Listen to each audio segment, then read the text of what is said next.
ഒരു ആഗ്രഹം എന്ന് പറയുന്നത് ഒരു തവണയും കൂടി BJP വരണമെന്നാണ്. അതെന്തിനു വേണ്ടിയാണെന്ന് ചോദിച്ചു കഴിഞ്ഞാൽ BJPയുടെ വലിയ മഹത്വം കൊണ്ടോ ഒന്നുമല്ല.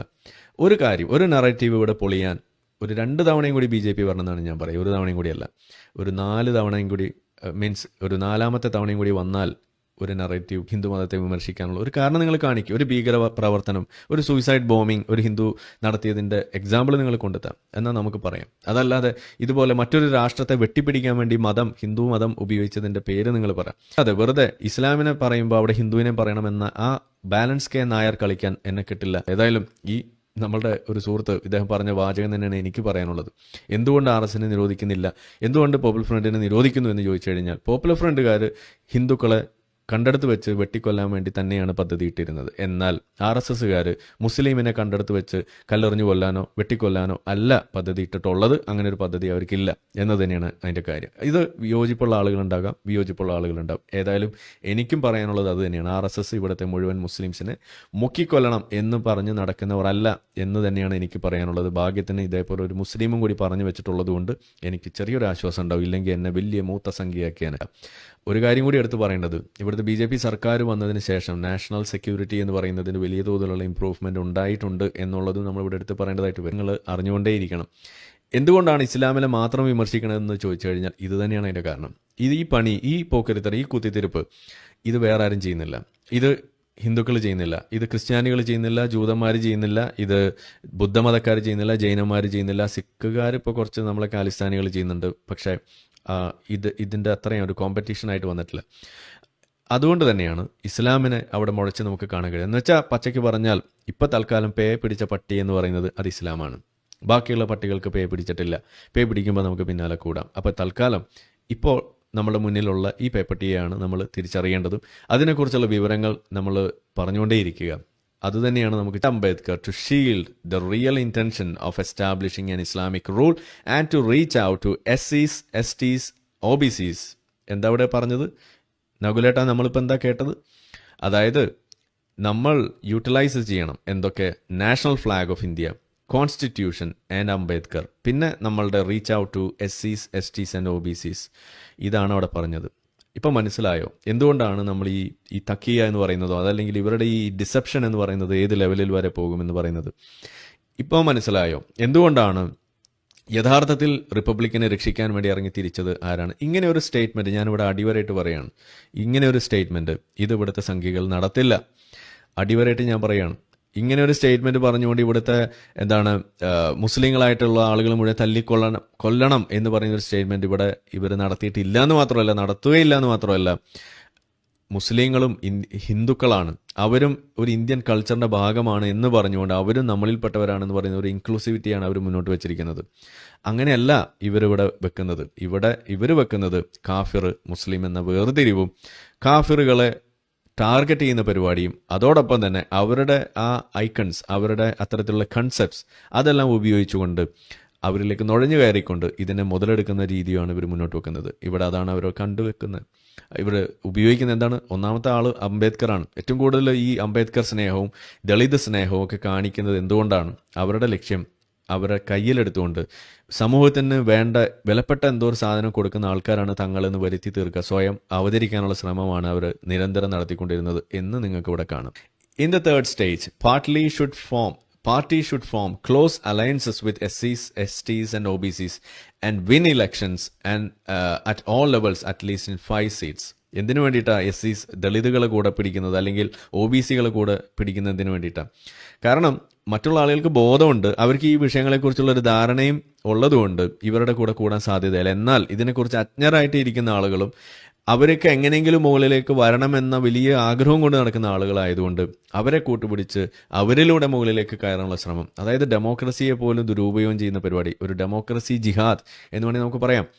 എന്നോ ഉറങ്ങിപ്പോയ അല്ലെങ്കിൽ എന്നോ അപ്രസക്തമായ ഒരു സംഗതിയാണ് കേരളത്തിൽ, ഇന്ത്യയിൽ നിലനിൽക്കുന്ന ഈ അപ്പർ കാസ്റ്റ് ആ ഒരു വിഷയം, ബ്രാഹ്മണിക്കൽ ഹെജിമണി എന്ന് പറയുന്ന സാധനം. പ്രത്യേകിച്ച് കേരളത്തിൽ വെളിയിൽ കുറേയും കൂടി അതുണ്ടെന്ന് നമുക്ക് പറയാമെങ്കിലും കേരളത്തിൽ അതെന്നോ പോയ കാര്യമാണ്. പക്ഷേ അതിപ്പോഴും ഇങ്ങനെ ഊതി വീർപ്പിച്ച് അത് വലിയ സംഭവമാക്കി അവതരിപ്പിക്കുമ്പോൾ നിങ്ങൾ മറന്നു പോകുന്നത് യഥാർത്ഥത്തിൽ ഈ ഒരു ഉച്ചനീചത്വം നിലനിൽക്കുന്നുണ്ട് എങ്കിൽ അതൊരു വലിയ പ്രശ്നമാണ് എന്ന് നിങ്ങൾ മനസ്സിലാക്കുന്നുണ്ട് എന്നുണ്ടെങ്കിൽ നിങ്ങൾ ആദ്യം തിരിച്ചറിയേണ്ടത് ഈ ഒരു ജാതി വിവേചനം അത് നിലനിൽക്കുന്നത് ബ്രാഹ്മണനും ശൂദ്രനോ അല്ലെങ്കിൽ ബ്രാഹ്മണനും ഈഴവനും തമ്മിലല്ല.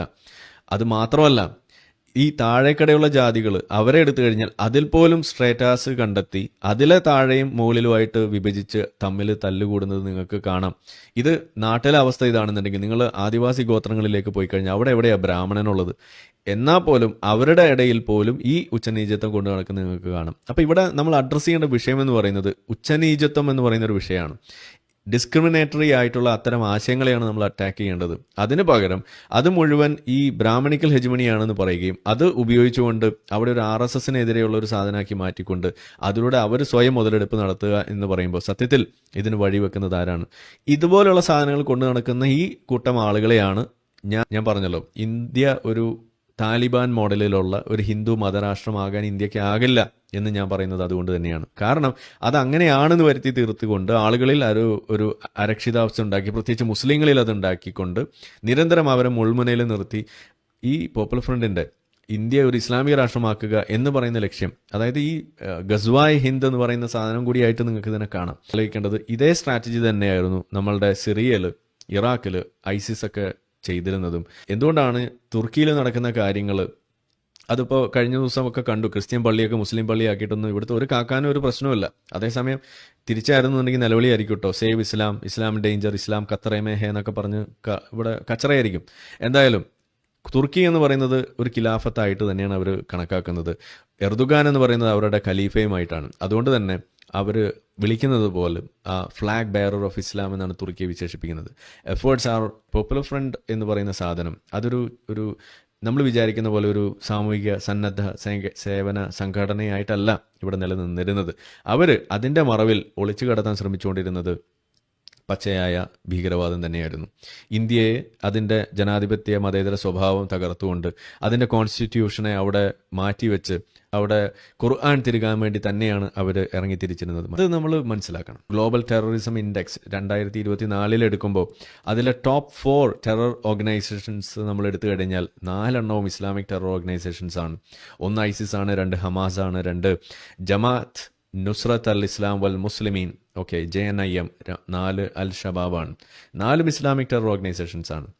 സത്യത്തിൽ ഈ ലിസ്റ്റിലേക്ക് കടന്നു ചെല്ലാൻ സാധ്യതയുള്ളൊരു സംഘടനയായിരുന്നു നമ്മൾ പോപ്പുലർ ഫ്രണ്ട് എന്ന് പറയുന്നത്. അതിലേക്ക് വലിയ സ്വപ്നം കൊണ്ട് നടന്നിരുന്ന ആളുകളാണ് ഇന്നിപ്പോൾ ആ സ്വപ്നമൊക്കെ ഇതുപോലെ മൂഞ്ചി പോയിട്ട് അവിടെ ജയിലിൽ കടന്നു ഉണ്ടേ നിന്ന് ഇങ്ങനെ ഇടി കുത്തും കൊള്ളുമ്പോൾ ഉമ്മ എന്ന് പറഞ്ഞ് നിലവിളിക്കുന്നത്. അതുകൊണ്ട് ഇന്ത്യ ഇന്ന് ഒരു ജനാധിപത്യ രാജ്യമായിട്ട് നിൽക്കുന്നു എന്ന് ചോദിച്ചു കഴിഞ്ഞാൽ അതിൻ്റെ പ്രധാന കാരണം എന്ന് പറയുന്നത് ജാഗരൂകരായിട്ടിരിക്കുന്ന നമ്മളെ സെക്യൂരിറ്റി സംവിധാനങ്ങൾ തന്നെയാണ്. അതിനെ നമ്മൾ എത്ര അപ്രീഷിയേറ്റ് ചെയ്താലും മതിയാവില്ല, പൊളിയും. പിന്നെ ഇവിടെ ഒരിക്കലും ഒരു പോപ്പുലർ ഫ്രണ്ടുകാരനും അതുപോലെ ഒരു തല പൊക്കാനുള്ള ഒരു വേദി ഇന്ത്യക്ക് പിന്നെ കൊടുക്കാൻ കഴിയില്ല.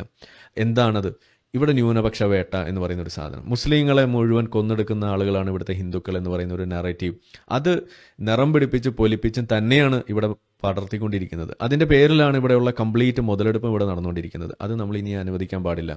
അത് അനുവദിക്കാതിരിക്കണമെന്നുണ്ടെങ്കിൽ, അത് അവസാനിക്കണമെന്നുണ്ടെങ്കിൽ ഒരു പ്രധാന വഴി ഞാൻ കാണുന്നത് BJP 2 തവണയും കൂടി ഇവിടെ ഭരണത്തിലേറണമെന്ന് തന്നെയാണ്. മുഖ്യമന്ത്രി, പ്രധാനമന്ത്രിക്ക് ആര് വേണേലും ആയിക്കോട്ടെ, പക്ഷെ BJP ഇവിടെ ഭരണത്തിൽ വരണം. ആ ഒരൊറ്റ കാരണത്തിന്. കാരണം അത് അവസാനിപ്പിച്ചാൽ തന്നെ ഇവിടെ മുസ്ലിങ്ങളുടെ ജീവിതം ഇവിടെ മെച്ചപ്പെടും. മുസ്ലിങ്ങൾ തീവ്രവാദത്തിലേക്ക് പോകുന്നത് ഇവിടെ മെച്ചപ്പെടും. എങ്ങനെ? കാരണം നമ്മളിവിടെ കണ്ടു ഈ വിഷൻ ഡോക്യുമെന്റിലും ഈ കോടതിയുടെ ഡോക്യുമെന്റിൽ എഴുതി വെച്ചിരിക്കുന്നത് എന്താണ്? മുസ്ലിങ്ങൾ ഖത്തറേമേഹെ എന്നും പറഞ്ഞിട്ട് നിങ്ങൾ അവരിൽ അരക്ഷിതാവസ്ഥ ഉണ്ടാക്കണം. അത് പറഞ്ഞുകൊണ്ട് ഇവിടെ ഒരു ഭരണവിരുദ്ധ വികാരം ഉണ്ടാക്കണം. ഹിന്ദുക്കൾക്കെതിരെ തിരിയാൻ നമ്മൾ അവരെ പ്രേരിപ്പിക്കണം, അവരെ നമ്മൾ റാഡിക്കലൈസ് ചെയ്യണം എന്ന് പറയുമ്പോൾ ആ റാഡിക്കലൈസിങ് പ്രോസസ്സിന് അവർ ഉപയോഗിക്കുന്ന ഏറ്റവും പ്രധാനപ്പെട്ട ടൂൾ എന്ന് പറയുന്നത് ഈ സാധനമാണ്. മുസ്ലിം വിരുദ്ധത ഇവിടെ ഉണ്ട് എന്ന് പറയുന്ന സാധനം. 20 വർഷം ഇന്ത്യയിൽ BJP ഭരിച്ചിട്ട് ഉണ്ടാകാത്തൊരു മുസ്ലിം വിരുദ്ധത അത് ഇനി ഉണ്ടാകുമെന്ന് പറഞ്ഞ് അവരെ വിശ്വസിപ്പിക്കാൻ നിങ്ങൾ കുറച്ച് കഷ്ടപ്പെടേണ്ടി വരും. അതുകൊണ്ടാണ് ഞാൻ പറയുന്നത് ഒരു 2 തവണയും കൂടി BJPയുടെ വരണമെന്ന്.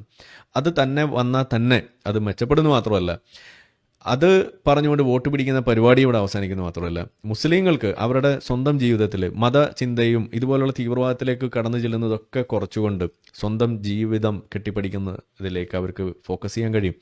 ഇവിടെ പറയാറുണ്ട് എന്താണ്, നമ്മളുടെ രാഷ്ട്രീയത്തിൽ മുസ്ലിങ്ങളെ സൈഡ് ലൈൻ ചെയ്യുന്നു, മറ്റുള്ള മേഖലയിൽ സൈഡ് ലൈൻ ചെയ്യുന്നു, സൈന്യത്തിലില്ല, ഗവൺമെൻറ് ജോബിലില്ല എന്നൊക്കെ പറയും.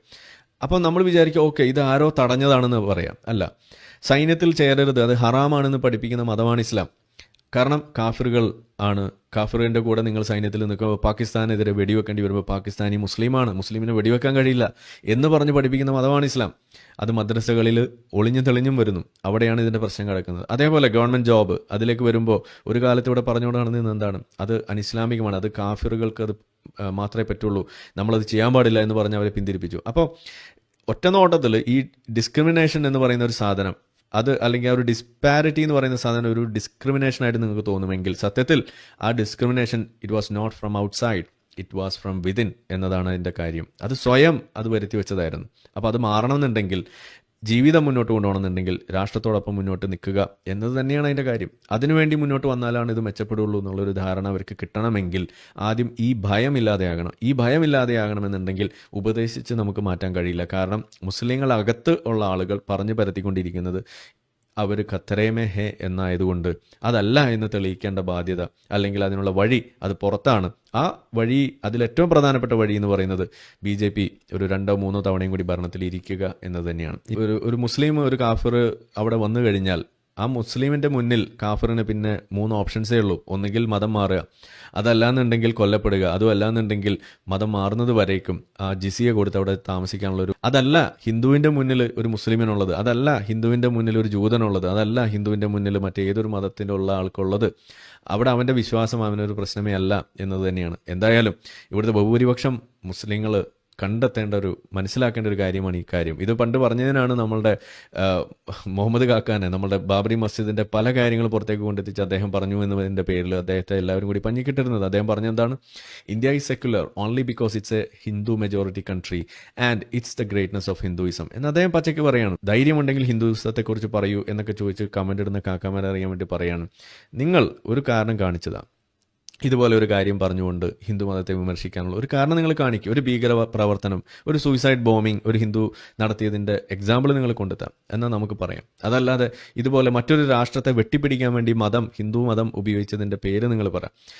അങ്ങനെ പറഞ്ഞാൽ നമുക്ക് കാര്യങ്ങൾ എളുപ്പമായിരിക്കും. അതല്ലാതെ വെറുതെ ഇസ്ലാമിനെ പറയുമ്പോൾ അവിടെ ഹിന്ദുവിനെ പറയണമെന്ന ആ ബാലൻസ് കെ നായർ കളിക്കാൻ എന്നെ കിട്ടില്ല എന്ന് തന്നെയാണ് അതിൻ്റെ ഒരു കാര്യം എനിക്ക് എപ്പോഴും പറയാനുള്ളത്. അതിവിടെ നമ്മൾ പറയുന്നു. എന്തുകൊണ്ടാണ് പോപ്പുലർ ഫ്രണ്ടിനെ നിരോധിച്ചത്, എന്തുകൊണ്ടാണ് RSSനെ നിരോധിക്കാഞ്ഞത് എന്ന് ചോദിച്ചു കഴിഞ്ഞാൽ, RSSനെ നിരോധിക്കാൻ ഇന്ന കാരണങ്ങൾ കൊണ്ട്, നമ്മളിപ്പോൾ കണ്ട പോലെ പോപ്പുലർ ഫ്രണ്ടിനെ നിരോധിക്കാൻ ഇന്ന കാരണങ്ങളുണ്ട് എന്ന് പറഞ്ഞ പോലെ അക്കമിട്ട് നിങ്ങൾ എഴുതും. 1 ഇന്ന കാരണം, 2 ഇന്ന കാരണം, 3 ഇന്ന കാരണം എന്ന് പറഞ്ഞ് നിങ്ങൾ എഴുതി കൊടുക്കും. കേരളത്തിൽ നിന്ന് അടക്കം പോപ്പുലർ ഫ്രണ്ടിനെ നിരോധിക്കണമെന്ന് പറഞ്ഞ് ഉമ്മൻചാണ്ടിയുടെ സർക്കാർ അടക്കം ഇവിടുന്ന് കത്തെഴുതിയിട്ടുണ്ട്. 8ഓളം സംസ്ഥാനങ്ങൾ കത്തെഴുതിയിട്ടുണ്ട് കേന്ദ്രത്തിന് പല കാലങ്ങളിലായിട്ട്. അതാണ് BJP സർക്കാർ വന്നപ്പോൾ അത് ഏറ്റെടുത്ത് അത് നിരോധനത്തിലേക്ക് വഴിവെക്കുന്നത്. അത് മനസ്സിലാക്കാതെ വെറുതെ കിടന്ന് ഇതിൽ ഒച്ചയമ്പോളുണ്ടാക്കി RSSനെ നിരോധിക്കണം എന്ന് പറഞ്ഞ് നടന്നോടുന്നൊരു കാര്യമില്ല.